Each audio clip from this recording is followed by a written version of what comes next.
Two lines I want to discuss. Like I said, I've been listening to the album. Word. Thank you, man. I appreciate this. Of course. Number one, you said, wondering what DMs you gonna find and who's texting me, thinking I got one on the side, even though you're next to me. Elaborate a little bit more on that. For sure.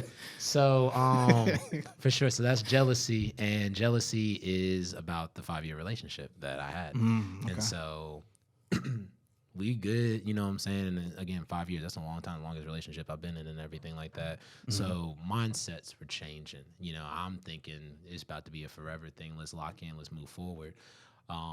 And there was a lot of insecurities on both parts, you know what I'm saying? I'm mature enough to say that those things on my end and insecurities I had on my end that I didn't really want to discuss or move forward with. And I think both of those insecurities hit a head point at one time. And so for her, the idea of other people reaching out and talking to me, it was a lot, you know what I mean? But I'm an artist, so it's going to happen. And there was just one big fiasco. One artist reached out to me, and that was kind of like the tipping point.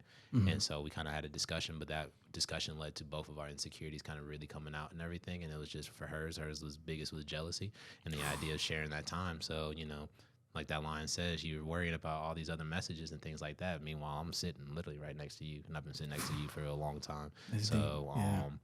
It's crazy, you know, that chorus slides in and makes sense. Like, so it's crazy how you're switching up, like the ocean.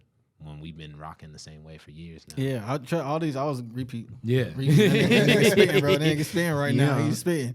I like that though, because you know, I mean, it takes time to grow. Cause I've been in, of course, past relationships things, but now I'm on like I'm me. Like you got to come in this relationship now. Like you got to know what time it is. Like I'm not explaining that to you no more. Like that was like 24, 25. Like don't worry about what's going on. Right. If it's not affecting us, like you said, if you're next to me, don't worry about what's going on over here. Don't worry about the outside world, but that's where.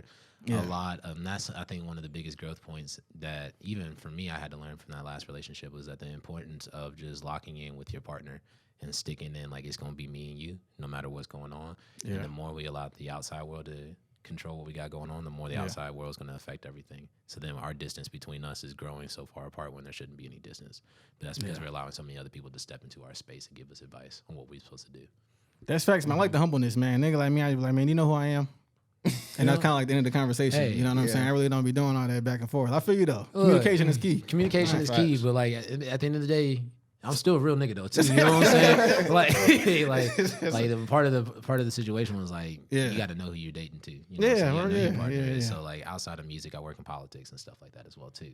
So like my phone's gonna consistently be blowing up. Like I'm gonna consistently be busy. So if me being busy is gonna be a problem for you, you should have thought about that before we dived into a relationship with a politician/music artist. You know what I mean? That's fair, man. We gotta talk about more. We ain't not you know what I'm saying? Not necessarily this podcast, man, but the world needs to talk about. For ladies, it's okay to date a normal guy. For sure. They always want the artist, the politician, the producer, the DJ, the rap. It's so hey. Sure. If your mindset can only take 9 to 5, I know he's at work. 5 to 6, he's coming home. 7 to 9, he's watching. If you want somebody structured like that, get you a normal guy. There's nothing wrong with it. I know. You know what I'm saying? There's nothing wrong with it. I know plenty of nice niggas that work at Amazon. I know plenty. They of make nice bread. Niggas, They make bread. You know what I'm saying? Niggas who got money that are out here working normal banking jobs. Yeah. Like, there's plenty of people out there. You find who you need. You know what I'm saying? Facts. You set yourself up for failure, and it goes for guys too, though. Yeah, you know what I'm saying? The strippers, we gotta, man. you gotta find what you need. You know what I'm saying? We try to. Sometimes people shoot outside their range.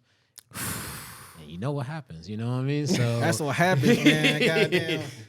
Nigga make a half-court shot, think you league ready. Right. You league ready. Dog, you're D3 for a reason. You ain't league ready. You feel me? Another one that I like and kind of just goes on the whole brand of the theme that we've been talking about. I've been doing fine when I'm focused on myself. Yeah, I'm focused on the grind.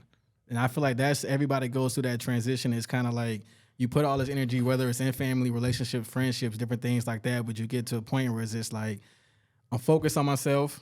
I'm focused on what I have to do. And I think the next line was something like, or before was like, I'm happy in this space. Something like you said. Yeah.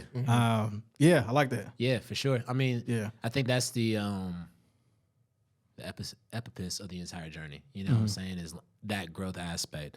So sometimes, especially like for me when I was in my dark place, the idea of being alone was scary. And the idea of trusting myself was even scarier. So that song, you know what I'm saying? Please don't waste my time, because I've been doing fine when I'm focused on myself. Yeah, I'm focused on the grind. Like that's a genuine thing, because it was like at the end of the day, not only is it going to benefit you to focus on yourself, it's benefiting me as well too. And I'm not at a place to give you anything right now, because I'm focusing on this moment of what I need. You know what I'm saying? If I can't give you 100% of me, then I'm doing both of us a disservice. So like, I'm focusing on myself. I'm focusing on the grind, because I know where this goal I need to be at for myself to be at a point to be able to give anything else back out. They're not listening to you. I would tell you to repeat it, but it was too good. They're not listening to you, man. They're not listening to that. I am about to say, in due time. They talk to him. Hey, don't talk to him. Hey, don't talk to these niggas, man. They talk to him. They not listening to you, man. Like, I like that when you find, because a lot of guys, it goes both ways, but a lot of guys don't understand or know what it means to like be on your purpose or find your purpose. One of the two. You know what I'm saying? But once you find it, it's kind of like you get in the headspace where it's just like, I can't give you all this. I'm focused on this. Yeah, absolutely. You know what I'm saying? We can coexist, but it's kind of like, once you mess this up, it's an issue. It's a problem. Hard. It's hard to recover from that once you mess that up. It's because I think to kind of go into that mindset, I think it's because a lot of guys focus on the image idea of who they are versus what their purpose is, like how you said. Yeah. So if my image looks like that, I got all this going on, got a dime piece beside me, got this, that, and the third whoop-de-whoop, then I believe that I'm going to get that respect that's supposed to come in the air out of nowhere as soon as you hit a certain status point. That doesn't exist. Right. Like, it's not there at all. Right. And so the reason that respect and that status comes is because your purpose outshines what your image is. If your image outshines your purpose, then it's a fake photo. You going crazy. You know what I mean? Are you recording this? So, you going crazy, man. So like, you going crazy. You whack-ass rappers. You sorry MCs. But nah, it's for real, though. So, you know what I'm saying? So it's about, you got to be purpose-driven and make sure your intention is made known. Yeah. And that's when everything starts fitting around you the way you pictured it to be. That's facts. I try to tell a lot of people, too, man, you got to find what works for you and then do what works for you. You know what I'm saying? Don't listen to the outside, like you said, outside. So social media is huge. That's the biggest now. That's beyond parents at this point. Yeah, you know, family used to be the biggest thing that used to hold people back, but now it's the social, man, what people think about you. Everything's so accessible, so it's so easy to compare. Yeah. And that's the biggest thing, and that's the biggest problem that a lot of people fall into is the comparison game. Yeah. Especially as a new artist, that's something I remember me and Pro had to talk about that, where it was like, I'm looking at some of my peers, people who I feel like I am better than, and this, that, and the third, and they're hitting certain levels and status points, and I'm like, I don't understand because I'm grinding, I'm doing this, that, and the third. And Pro was like, that's because you're sitting there comparing a journey that's not your journey. Facts. And I was like, that hit home for me. And so, you know, I think to play off of exactly what we're talking about and everything, you know, your purpose is to stick to that grind. And if you really want it, you're going to be focused on it. So you got to make sure you give yourself that time so that way you can get those rewards that you be chasing. I like that. I feel like I'm heavy on like the whole, 48 Laws of Power and like some other great book. Great book. Great book. I didn't read that book. Wow. You say you have it? Still have not. I got the book and I got I don't know if I can send you the audio, but I got the audio joint too. Oh yeah, send that through. So I can see if I can send that to you. Yeah, great book. Life-changing book right there. Yeah. So I do I listen to like a lot of that type of just stuff in general, whether it's podcasts or interviews. Wow. So how I started my journey, it was like, I didn't believe in the hype of the social, so I put the work in first, and I was kind of reserved on like promoting my stuff. Word. But then you learn, you kind of see how people act, and they're like, okay, you guys get happy off of this. Oh, okay, well then I post something. Everybody's like, oh my gosh, Saul, you're doing great. You're doing like shit easy. Like that's what you get y'all happy. Like y'all just believe, like you said, comparison. Yeah. And it's just like people, oh man, help me get to where I'm like, bro, you're doing great. You know what I'm saying? Like this might not be for you. Like, right. You know what I'm saying? It's a comparison, but I like it for negative reasons, because I can play off of that now. Like, you know what I'm saying? Well, when you get to a certain point and when you work so hard in your journey, like how you have and where you're at now, man, sometimes you deserve to be able to do a comparison and see like, oh, okay, I am doing better than so-and-so. I got to. You know what I'm saying? There ain't nothing wrong with enjoying your rewards. It's just don't let that become your personality, and don't let that become your main reason for why you're doing what you're doing. 50-50, man. Some of that's on my man. I ain't gonna lie. That's a little bit. I'm trying to shit on niggas. You know what I'm saying? Like I ain't gonna lie. That's your purpose, though. Yeah, it's the purpose, though. It's the purpose. Yeah, you know what I'm saying? Tie it back together. It's the purpose. That's all that matters. Hey, we were at the club like a couple weeks ago when I was telling you the DJ who was DJing. I was like, I used to look up to him in 2012 when I was in college, and we were in the club. I'm just like, this nigga sorry, man. I done passed this nigga. I'm like, I used to look up to him. I was like, damn. Hey, You pass, when just the you motivation though, Hey, like, be you know like what I that mean? sometimes. we've been athletes before, so we understand the idea. You know, to get better, you got to look at who your competition is. And Yeah. when you hooping better than somebody else, you just hooping better. You You just know what I hooping mean? some- yeah. It doesn't take away from their grind. Don't take away from what you're doing, but you know that you're working. Yeah. You just talking all that. Now you injured over there Come watching me on. at Fraser Park. on, So, you know what I'm You saying? feel me? Backyard. Nah, I feel you.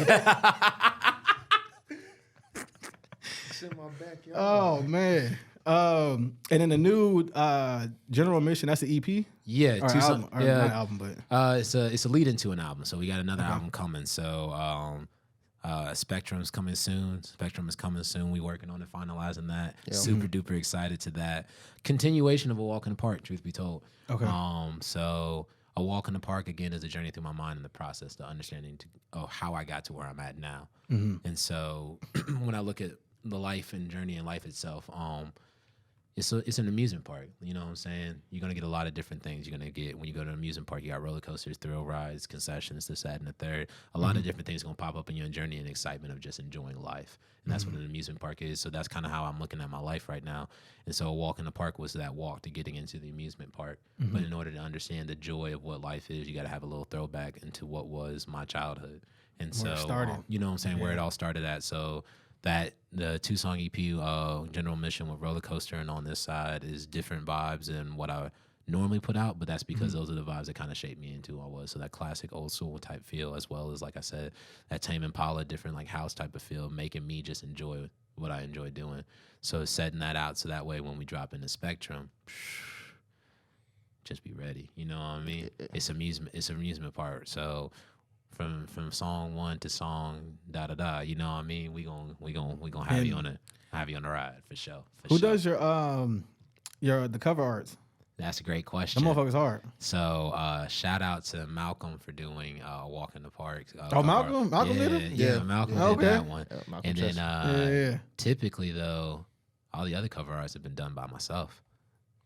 Yeah, General You Mission. did? Oh, no, who did? You did General Mission? I did General Missions cover art. Oh, Tesh did the Tested this track list for the Walk track in- list for for Walking the Park. So like the amusement park map.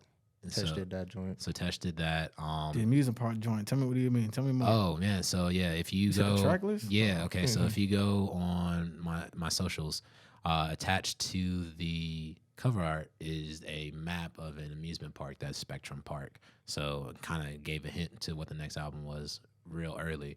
But then the track list is set up to be the ride numbers. You know how when you go to like Carowinds or something like that, they got the map and it has all the rides have certain numbers. Right. So every song is a certain ride. Is it right? Okay, And I'm so, following. I'm yeah. following. And so That's your heart. Okay.